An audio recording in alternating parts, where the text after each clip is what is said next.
Halo teman-teman, perkenalkan nama saya Rizal Kurnia Akbar, biasa dipanggil dengan nama sebutan Rizal. Saya berasal dari program studi Pendidikan Bahasa dan Sastra Indonesia kelas 2025A. Kali ini saya akan bercerita cerita rakyat, yaitu Timun Mas. Dahulu kala, hiduplah seorang janda tua bernama Mbok Srini. Ia tinggal di pinggir hutan harapan. Ia sangat merindukan anak, namun usahanya tak kunjung membuahkan hasil. Dahulu kala, di Pulau Jawa, ada seorang janda tua bernama Mbok Srini. Sehari-hari dia bekerja di ladang yang berada di samping rumah peninggalan sang suami.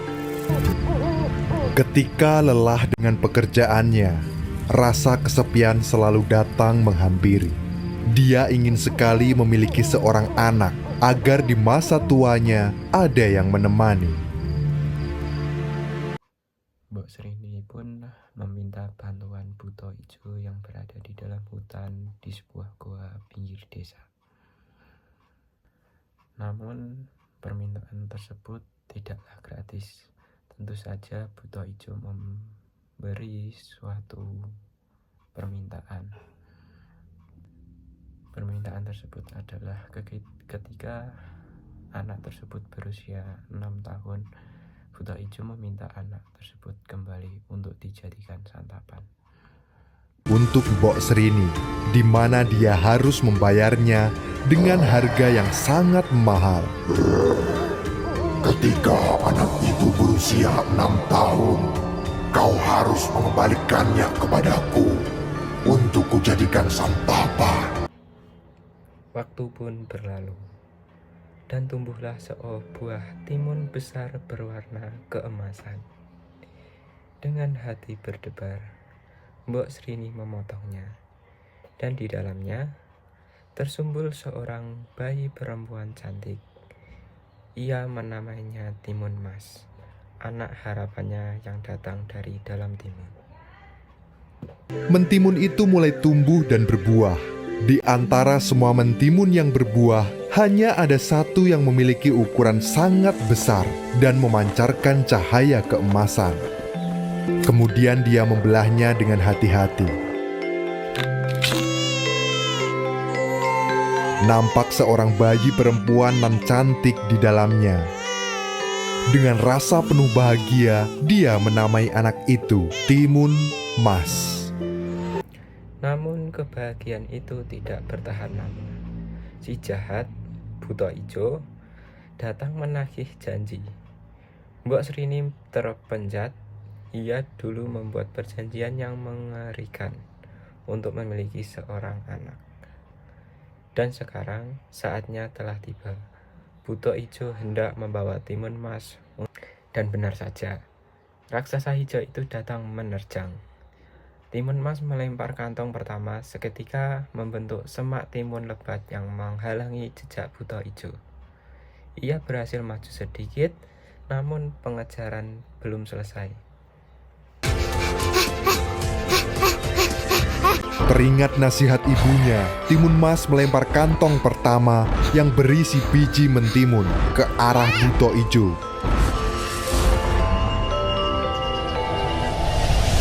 Secara ajaib, biji mentimun itu tumbuh dengan cepat dan lebat. Jalan Buto Ijo pun tertutupi. Dia kemudian membuka kantong kedua, dan di belakangnya menjulang hutan bambu tajam yang menancap kaki dan tubuh Buto Ijo. Sekali lagi, Timun Mas berhasil menjauh. Timun Mas melemparkan kantong kedua yang berisi jarum. Seketika hutan bambu tumbuh lebat. Bambu itu menjebak serta melukai tubuh raksasa Buto Ijo. Segera Timun Mas berlari meninggalkannya. Akan tetapi, sang raksasa masih kuat. Timun Mas mulai panik. Ia ingat kantong ketiga. Dengan tangan gemetar, dia melempar garam, dan seketika laut besar muncul. Sang raksasa terseret ombak namun tak menyerah. Gantinya, Timun Mas segera melemparkan kantong yang ketiga berisi garam ke arah sungai.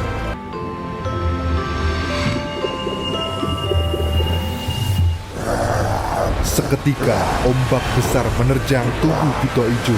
Raksasa itu terseret ombak menjauh dari Timun Mas. Saat harapan hampir tipis, Timun Mas menyisakan satu benda terakhir, yaitu terasi. Ia melemparnya, dan yang muncul adalah lautan lumpur panas dan mendidih. Buto Ijo terperangkap, tenggelam, dan lenyap selamanya. Timun Mas tidak bisa menghindar lagi. Di tangannya kini hanya tersisa satu kantong, pemberian dari Pertapa Sakti. Kantong terakhir yang berisi terasi berubah menjadi lautan lahar panas. Jakan Buto Ijo runtuh akibat dipukul berkali-kali.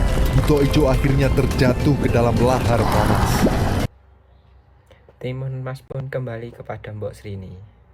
Pelukan hangat menyatukan keduanya, sebuah akhir yang penuh haru. Mereka hidup damai dan jauh dari ancaman dan kenangan buruk. Pesan dan moral yang dapat diambil dari cerita Timun Mas adalah, cerita Timun Mas mengajarkan kita bahwa keberanian, kecerdikan, dan kasih ibu bisa menyelamatkan dari kegelapan. Saat dunia mengejar kita, ingatlah, setiap masalah memiliki kantong ajaib untuk disiasati. Sampai jumpa di dongeng selanjutnya. Sampai jumpa di dongeng selanjutnya. Terima kasih.